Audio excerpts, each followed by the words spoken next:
Okay, folks, ready to get started. I'm just trying to adjust the PA so you guys can actually hear it.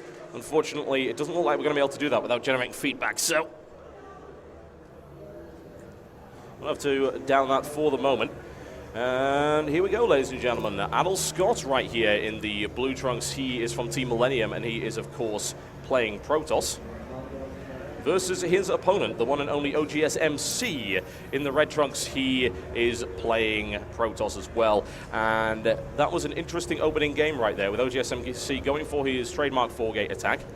You say trademark, it's extremely common, but still. OGS MC does it better than pretty much anyone else, but Adelscott was able to fend it off quite nicely. And of course, if that ends up happening, then you are in big, big trouble.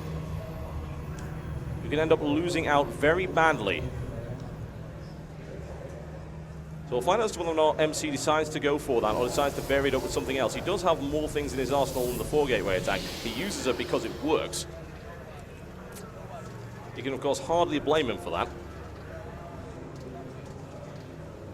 We'll see as to what he decides to actually end up doing from that one. But as I said before, the first few minutes of this are generally fairly similar to one another, although I have to notice that MC is not actually building anything right now. Are we going to get the gateway down? No. OGS MC, Forge.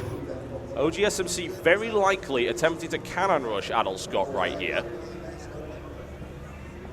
A dangerous strategy, no doubt about that. It can pay off, however, without question. OGS MC looking for the cannon rush right here. Adelscott, will he scout it? More to the point. Now, Forge is placed in a very interesting position. MC taking a little bit of time to scout around. It took him a while to get that pylon down. That is a free pylon. He's blocking himself in by the looks of it. I don't believe that is actually impossible to get through. That is an incredibly nice play there by OGS MC. Adelscott can't actually get in there in order to do any damage. He's walled himself in with pylons, and by the time one of them actually goes down, he's going to have a cannon right in the middle. He might be able to eliminate this one, but it doesn't matter because there's a second photon cannon come down right there. That is pretty harsh, if I'm totally honest. Adelscott responding with a Forge of his own. And the funny thing is, the amount of probes he's had to pull off the line in order to make this happen, that actually puts Adelscott kind of behind in terms of his economy. Adelscott will perhaps be forced to either GG or to try and expand elsewhere, which of course doesn't really work out so well. And here comes the cannon, and Adelscott is gone. He's just running. And he also doesn't have the money for an expansion either.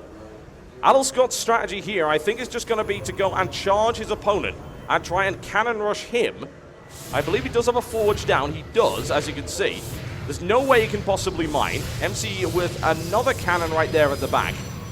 The question is, can he deal with the reverse all-in cannon push thingy, which is exactly what's coming in right here from Adelscott.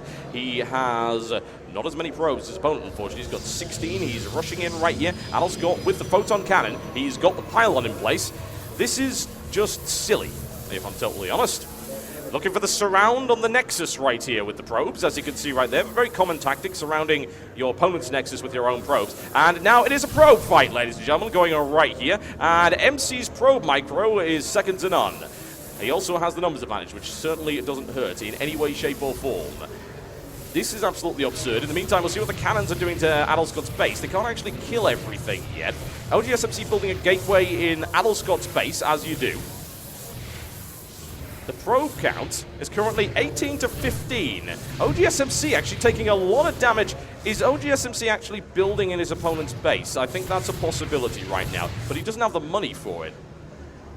This is a conga line, ladies and gentlemen. This is basically what this is. This is a conga line. OGS MC is leaving right now, refusing to concede this game. Admittedly, they're both in as bad a state as each other. They don't have anything. This Nexus will go down. OGS MC does have a pylon and a Forge out of range of that cannon. So what you're trying to see here is OGS MC is base racing his opponent. But it's charging him right here. That's a mistake by Adelscott. He doesn't want to do that. He's charging right into those cannons. And this might actually give OGSC the advantage. He wins. OGS MC has got this. There's only 3 probes and a Zealot left. Unless, of course, that it's actually kind of unfortunate. Now, it wouldn't have worked anyway because he's got a gateway up in this. So there you go. OGS MC is going to win this one simply because that was just silly. Let's be honest. That was just silly. OGSMC's unique form of the conga line cannon rush attack, and it's rather wonderful.